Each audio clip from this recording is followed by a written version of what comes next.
Hi అండి. మా అమ్మకి బాగాలేకపోతే చిత్తూరు జిల్లా పలమనేరు దగ్గర విరూపాక్షిపురం అని అక్కడ ఉంది. పక్షివాతానికి మంచిగా మందు ఇస్తారు. ఈ వీడియో మాత్రం షిఫ్ట్ చేయకండి. నేను ఎప్పుడు మీకు చెప్పలేదు నా వీడియో చూడండి అని. ఇది చాలా ఉపయోగపడిద్ది మన చుట్టుపక్కల ఉండే వాళ్ళకైనా ఎవరికైనా సరే. చూడండి, మా అమ్మకు పక్షివాతం వస్తే ఇక్కడ హాస్పిటల్లో చూపించాము. మళ్ళీ విజయవాడ కూడా తీసుకెళ్ళానండి. నాకు అక్కడ నచ్చలేదు. వాళ్ళు రిసీవ్ చేసుకోవటం కానీ ఆ పద్ధతి అసలు నాకు విజయవాడలో నచ్చకపోయేకెళ్ళి నేను అక్కడ తీసుకెళ్ళానండి. చిత్తూరు జిల్లా పలమనేరు దగ్గర.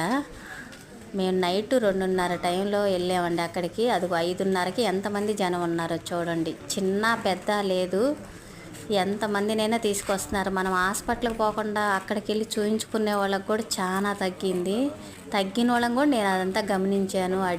అడిగే మా అమ్మని తీసుకొని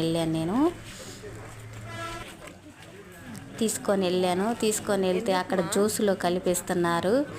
అది తాపిన తర్వాత మళ్ళీ 1 గంట తర్వాత ఉప్పుడు బియ్యం అన్నం పెట్టి మళ్ళీ ఇస్తున్నారు. మళ్ళీ తాపుకొని తీసుకొని వచ్చాము. 15 రోజులకి ఇచ్చారు. నిన్న వెళ్ళామండి మేము. ఇవాళ వీడియో పెడుతున్నాను. నిన్నటికి ఇవాళకి మా అమ్మకి చాలా బాగుందండి. రాలేని వాళ్ళు అంబులెన్స్లో అట్లా తీసుకొస్తున్నారు. మన పక్క ఒంగోలు ఇటు గుంటూరు చాలా తక్కువ, కానీ తమిళనాడు వాళ్ళు, బెంగళూరు వాళ్ళు, కర్ణాటక వాళ్ళు అసలు ఎంతమంది వస్తున్నారు. అసలు ఒక తిరణాల్లాగా ఉంది అక్కడ. కారులు పెట్టుకోవడానికి కూడా అవకాశం లేకుండా.